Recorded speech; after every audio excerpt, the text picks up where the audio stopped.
सभी दीदियों को नमस्कार। मेरा नाम सौम्या है। मैं जीविका में परियोजना प्रबंधक स्वास्थ्य पोषण एवं स्वच्छता के रूप में काम करती हूँ। आज मैं आप सबों से आगामी पोषण अभियान जो हम लोग सितंबर से नवंबर माह के बीच में आयोजित करने वाले हैं, उसके विषय में बातचीत करने के लिए आई हूँ। दीदी, आप सभी अभी अपने-अपने समूहों की बैठक पाक्षिक यानी कि हर एक 15 दिन पे आयोजित कर रही होंगी और आप समूह की विभिन्न प्रकार की बैठक में विभिन्न विषयों पे चर्चा कर रही होंगी। इन विषयों के अलावा आप सबों को पोषण के पंचसूत्रा पर भी चर्चा करनी है। जिस प्रकार से स्वयं सहायता समूह का पंचसूत्रा होता है दीदी, उसी प्रकार से अभी हम लोग पोषण के पंचसूत्रा की भी बातचीत करेंगे। देखिए, हमने स्वयं सहायता समूह में पंचसूत्रा का पालन किया, यानी कि नियमित बैठक, नियमित बचत, नियमित लेन-देन, नियमित ऋण वापसी और नियमित लेखांकन। इस पंचसूत्रा का पालन करने से हमारे समूह अच्छे हुए। उसी प्रकार अगर हम पोषण के पंचसूत्रा का पालन करते हैं तो हमारे दीदी के परिवार के सदस्यों, उनके बच्चों का स्वास्थ्य एवं पोषण का स्तर अच्छा रहेगा, उनके घरों में खुशहाली आएगी। इसलिए हम लोग अभी पोषण पंचसूत्रा के बारे में भी दीदियों से चर्चा करेंगे। आइए दीदी, अब चर्चा करें कि पोषण का पंचसूत्रा क्या है। पहला सूत्र है स्तनपान। सिर्फ और सिर्फ स्तनपान, यानी जैसे ही बच्चा जन्म लेने के पहले घंटे के अंदर बच्चे को माँ को अपना पहला गाढ़ा पीला दूध पिलाना चाहिए, क्योंकि यह बच्चे के स्वास्थ्य के लिए बहुत ही उत्तम होता है। माँ का दूध अमृत समान होता है। माँ के दूध से 6 महीने तक बच्चे की जितने भी शारीरिक और मानसिक विकास की आवश्यकताएं होती हैं वो पूरी होती हैं। इसलिए बच्चे को 6 महीने तक सिर्फ और सिर्फ माँ का दूध ही पिलाना है, एक बूंद पानी भी नहीं। माँ के दूध के अतिरिक्त गाय का दूध, बकरी का दूध, भैंस का दूध, डब्बे का दूध कुछ भी नहीं देना है। दीदी, एक बात गांठ बांध लें, सिर्फ और सिर्फ अपने बच्चों को जो 6 माह तक के हैं उनको अपना ही दूध पिलाएं, बाहरी कुछ भी नहीं। अब दीदी, हमारा दूसरा सूत्र है ऊपरी आहार। अब हमारा बच्चा 6 महीने का पूरा हो चुका है।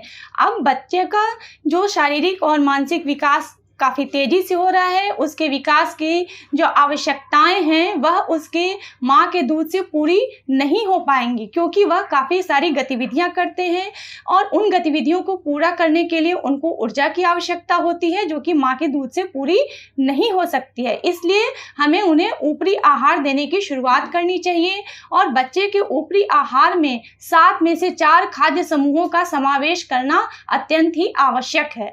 और बच्चे को जब भी खिलाएं, विविधतापूर्ण आहार खिलाएं और दिन में 2 बार अवश्य खिलाएं। तीसरा सूत्र है मातृ आहार विविधता।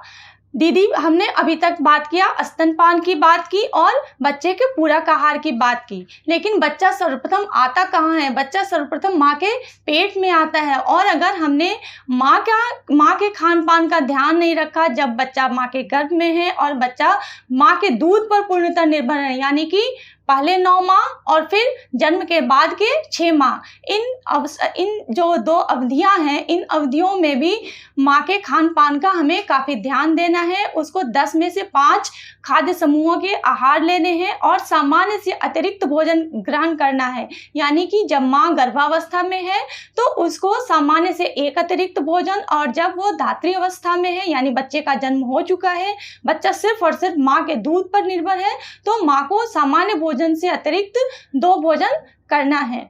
इसके बाद दीदी, चौथा सूत्र है पोषण बगीचा।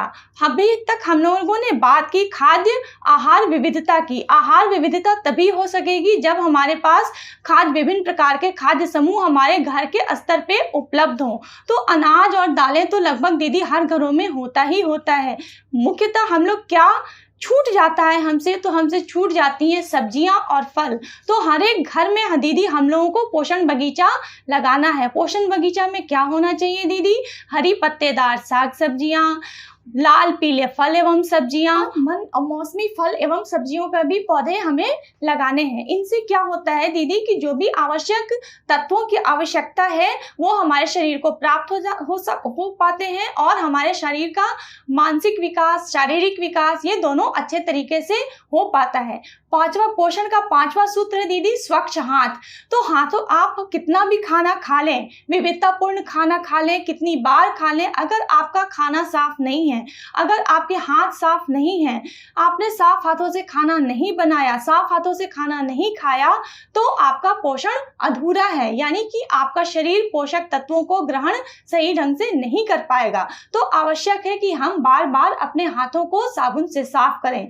तो साबुन से साफ हमें कब कब करना है? शौच से आने के बाद, खाना बनाने से पहले, बच्चे को खाना खिलाने से पहले, बच्चे को स्वयं खाना खाने से पहले, और अगर जानवरों की हम साफ सफाई करते हैं तो इन सब अवसरों पर हमें अपने हाथों की सफाई साबुन से करनी है। और साबुन से हाथ धोने के लिए दीदी आप लोग सुमन कुमारी को याद रखें। सुमन कुमारी में सबसे पहला है दीदी एस। आप सबसे पहले अपने हाथों को पानी से गीला कर लें और गीला करने के बाद साबुन को अच्छी तरीके से सीधे हाथ पे रगड़ें। एस फॉर सीधा हाथ, यू फॉर उल्टा हाथ।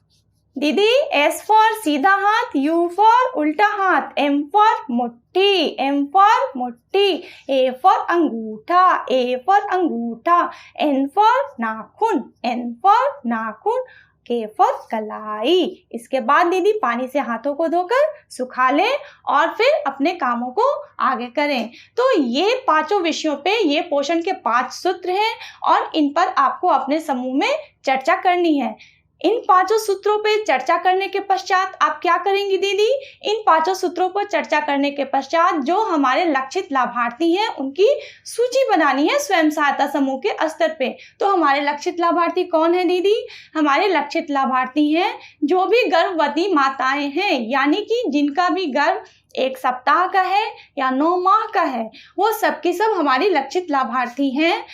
दूसरी हमारी लक्षित लाभार्थी है धात्री माताएं, यानी 0 से 6 माह के बच्चे के बीच के बच्चे की जो माँ है वो हमारी लाभार्थी हैं। और फिर हमारी लाभार्थी हैं 6 से 23 जो बच्चे 6 माह पूरा कर चुके हैं, तो 6 माह से 23 माह के जो बच्चे हैं वो हमारे लाभार्थी हैं। तो इन सब का हमें सूची निर्माण कर लेना है। आप दीदी आप सबों के पास अपना रजिस्टर होता है, उस रजिस्टर में आप गर्भवती दीदी का स्वयं सहायता समूहवार गर्भवती दीदी का नाम लिख लें, धात्री दीदी का नाम लिख लें और जो 6 से 23 माह के बच्चे हैं उनकी माताओं का नाम लिख लें। ठीक है दीदी? इसके बाद हम आगे बढ़ते हैं कि अब इस लाभार्थी सूची के साथ आखिर हमें करना क्या है। अब इनके यहाँ हमें गृह भ्रमण करना है। तो गृह भ्रमण करेगा कौन दीदी? गृह भ्रमण में मुख्यतः 3 दीदियां जाएंगी। पहली आप यानी कि सीएम दीदी, और जो आपके ग्राम संगठन की उप स्वास्थ्य उप समिति है उसकी 2 दीदियां भी आपके साथ जाएंगी, यानी कि एक घर में कितनी दीदियां जाएंगी? 3 दीदियां जाएंगी। 3 दीदियां से ज्यादा नहीं जाएंगी। क्यों? क्योंकि अभी कोविड महामारी फैली हुई है, अभी हमें ज्यादा लोगों को इकट्ठा होने से बचाना है। तो अब आप उनके घरों पे जा रही हैं। घर पे जाके क्या करेंगी दीदी? घर पे जाएंगी तो आपको एक स्टिकर परियोजना के द्वारा उपलब्ध कराया जाएगा, उस स्टिकर को आप लेके जाएंगी। और घर जाते वक्त आप किस बात का ध्यान रखेंगी? घर जाते वक्त आपको ध्यान रखना है कि आपने मास्क लगा के रखा हुआ है। आप जैसे या तो आप हाथों में ग्लव्स पहने या सैनिटाइजर का उपयोग करें, या फिर जब आप उन दीदी के घर पहुंचती हैं तो सबसे पहले अपने हाथों को, कुछ भी छूने के पहले अपने हाथों को अच्छे से साबुन पानी से धो लें और परिवार के सदस्यों के साथ थोड़ी सी दूरी बना के रखें। ठीक है दीदी? अब आगे बढ़ते हैं कि आगे घर पे जाकर हम लोग करेंगे क्या। तो जो स्टिकर हमें मिला है वो उस स्टिकर को ऐसी जगह पे चिपकाएंगे जहां पे दीदी खाना बनाने के पहले देख सके। तो उस जगह को ध्यान से देख करके वहां पे हम लोग वो स्टिकर चिपका देंगे और फिर हम वहां पे खाद्य समूह के बारे में, शीघ्र स्तनपान के बारे में चर्चा करना शुरू करेंगे। यानी कि सबसे पहले हमें ये देखना है कि जिस दीदी के हम घर जा रहे हैं वह हमारी कौन सी लाभार्थी है। ये यानी कि वो गर्भवती माता है या धात्री माता है या 6 से 23 माह के बच्चे की माता है। क्योंकि जब वो 0 से 6 माह के बच्चे की माता है तो वहाँ हमें क्या बताना है दीदी? वहाँ पर हमें बताना है कि उनको अपने खान पान का ध्यान रखना है और साथ ही साथ बच्चे को सिर्फ और सिर्फ अपना दूध पिलाना है। और अगर वो जा रही हैं 6 से 23 माह के बच्चे की माता के यहाँ, तो वहाँ पे क्या मैसेज कर देंगी दीदी? वहाँ पे वो ये बातें करेंगी कि बच्चे के लिए ऊपरी आहार कितना आवश्यक है और ऊपरी आहार में विभिन्न प्रकार के खाद्य समूहों का मिलना कितना आवश्यक है। तो इस प्रकार से हम लोग जिस लाभार्थी समूह के यहाँ जाएंगे उस लाभार्थी के अनुसार हम अपनी चर्चा को करेंगे और उससे संबंधित वीडियो हम लोग वहाँ पर दिखाएंगे जो कि आपको प्रोवाइड दिया जाएगा। ठीक है दीदी। इसके बाद उस घर में जो भी खाद्य पदार्थ उपलब्ध होगा, उसके खाद्य पदार्थ यानी कि उनके रसोई में जो बना हुआ खाना है या सूखा राशन है और जो उनके बाड़ी में फल और सब्जियां लगी हैं, इन सबको मिला करके हम वहाँ पर खाद्य समूह का हम लोग वहाँ पर प्रदर्शनी लगाएंगे और घर के सभी सदस्यों को बताएंगे कि किस खाद्य समूह से हमें क्या मिल रहा है और उनके घर में क्या क्या उपलब्ध नहीं है। ठीक है दीदी। और यहाँ ये सब करने के बाद हम लोग वहाँ पर हाथ धोने का जो स्टेप तरीका मैंने आपको अभी बताया, उस तरीके से आप उन सबों को हाथ धो करके दिखाएंगी और उनका धन्यवाद ज्ञापन करके आप पुनः दूसरे घर में जाएंगी और फिर वहाँ पर लक्षित जो लाभार्थी समूह है उसके अनुसार से आप अपनी गतिविधियों को संपादित करेंगी। ठीक है दीदी। फिर जब आगामी आपकी समूह की बैठक होगी तो आप जो लक्षित लाभार्थी दीदियां समूह की बैठकों में आएंगी, उनसे आप पूछेंगी कि जो संदेश आपने उनको गृह भ्रमण के दौरान दिया उसका वो पालन कर रही हैं या नहीं। आशा है दीदी कि आपको ये सब बातें समझ में आई होंगी। बहुत बहुत धन्यवाद। नमस्कार।